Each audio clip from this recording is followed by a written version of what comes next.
मैं यहाँ 5 करोड़ का फंड अनाउंस करता हूँ। देख बिंद्रा जी असेस करेंगे। This is amazing. This is life changing. This is life changing. Lalit ji बोल रहे हैं कि मैं 5 करोड़ रुपया आप में से किसी पे भी इन्वेस्ट करने को डिवाइड करके अलग अलग लोगों में तैयार हूं। अगर आपको प्रोजेक्ट बनाना है, पर्सनालिटी नहीं, तो क्या किया जाए, टेक्नोलॉजी का इस्तेमाल कैसे किया जाता है, कैसे बिल्ड किया जाता है। आज मैं आपको मिलवाने वाला हूं एक खास शख्सियत से जिनका दर्जी का काम था, टेलर का दुकान था, छोटा सा। जब ये बोलेंगे ना तो आपको मजा आएगा। सुनना चाहेंगे? उनकी स्टोरी कि कैसे उन्होंने टेक्नोलॉजी बिल्ड करके ऑर्गेनाइजेशन को स्केल अप किया, उनकी स्टोरी कि कैसे उन्होंने समय से ईआरपीस को तैयार किया। I am here is what I am introducing to you mister Lalit Agarwal, chairman V-Mart. Please come on this stage. Welcome mister Lalit Agarwal. आइए सर, आइए। आई एम गेटिंग गूज़बम्प्स, मेरे रोंगटे खड़े हो गए हैं। Look at that positive energy, look at the energy that you have created. छोटी सी कहानी है। 2003 में वी-मार्ट की स्थापना हुई, मैंने अपना स्टोर बनाया। 2008 में हमारे पास आदित्य बिरला आया और वो हमारी कंपनी में इन्वेस्ट किया। उनको लेके आके हम इमीडिएटली ग्रो किए। और जब ग्रो करते हैं तो गलतियां भी करते हैं। जब आपके पास पैसा आ जाता है, सिर चकराने भी लग जाता है, दिमाग के ऊपर कौवा बैठ जाता है। क्या बोलते हैं, दिमाग पे कौवा बैठ जाता है कि सोच हो जाती है कि हम जो कर रहे हैं वो अच्छा ही कर रहे हैं, सब सही कर रहे हैं। तो उस समय बहुत तेजी से हमने पैसे आए थे, बहुत तेजी से दुकानें खोली, लेफ्ट राइट डिसीजन लिया।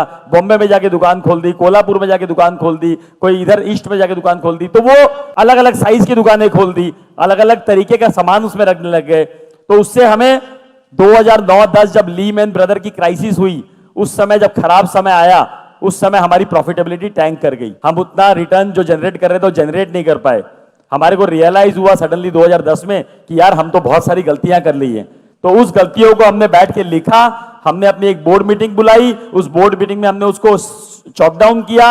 हमने 1 साल में 10 दुकानें बंद कर दी, 10 दुकानें बंद करी कि भैया कैसे भी हमें राइट डिसीजन पे आना है, राइट मॉडल पे आना है। और 10 दुकानें बंद करके हम लर्न किए कि हम क्या क्या नहीं करेंगे, क्या क्या करेंगे वो हमने सीख लिया। अब क्या क्या नहीं करेंगे उसके भी स्टेप्स बनाए कि हम ये नहीं करेंगे। जितनी हमारी पहुंच है वहीं तक दुकान खोलेंगे, जितनी बड़ी दुकान चला सकते हैं उतनी ही बड़ी खोजेंगे, जितना पैसा लगा सकते हैं उतना ही लेंगे, उससे ज्यादा उधार पे लेंगे ही नहीं।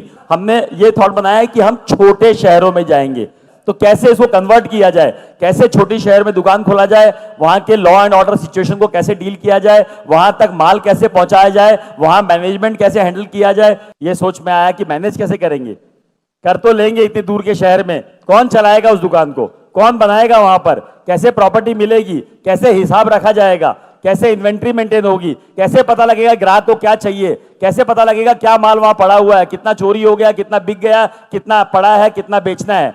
ये सारे सवाल आए। उन सारे सवालों का जवाब खोजने की कोशिश की गई कि कैसे उस जवाब का सवाल खोजा जाए। तभी एक दिमाग में आया कि नया नया ईआरपी वर्ड आया था, नया नया टेक्नोलॉजी का वर्ड आया था। और उसी समय हमने एक ईआरपी वेंडर से बात करी, उसको समझा। वो छोटा सा एक सॉफ्टवेयर बनाता था, उसी को समझ के उसी को हमने इंप्लीमेंट करने की कोशिश करी और उसको हमने उसी समय इंप्लीमेंट कर दिया। जब इंप्लीमेंट कर दिया तो हमारे पास वो थॉट प्रोसेस आ गई कि यार टेक्नोलॉजी से हम कम से कम देख तो सकते हैं कि कौन सा माल कहां बिका, कौन सा माल की कहां जरूरत है, कौन सा माल कितना स्टॉक में पड़ा हुआ है। उससे बहुत कुछ, शायद ईआरपी से और भी बहुत कुछ जो फायदा हुआ कि कितने वेंडर ने क्या माल दिया, उसका कितना पेमेंट हुआ, उसका माल कितना बिका, कितना हिसाब पूरा बराबर मिल गया।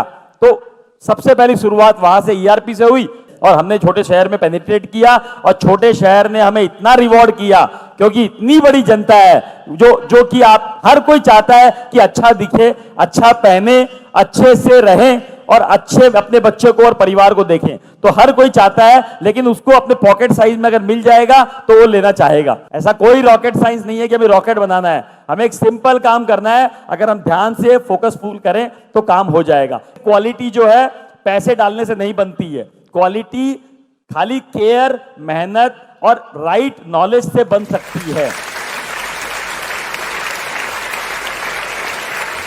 Standing ovation, very large round of applause for Mr. Lalit Agarwal. Thank you, sir.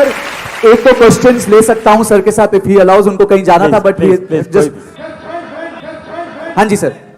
जब बात आती है वेंडर की, वेंडर कहते हैं मेरे को 5 रुपए सस्ता चाहिए, ये आदमी 5 रुपए सस्ता दे रहा है सर, उसमें हम आके फंस जाते हैं रेड ओशन में। हम नया प्रोडक्ट लॉन्च करते हैं, कल को वो नहीं बिकता तो हमारा बड़ा लॉस होके बैठ जाता है। हमें शहद बनना है, मधुमक्खी अपने आप आएगी। कोई ना कोई गैप है, कोई ना कोई चीज आपको डालनी पड़ेगी जिससे वो चीज चमक के बाहर निकले।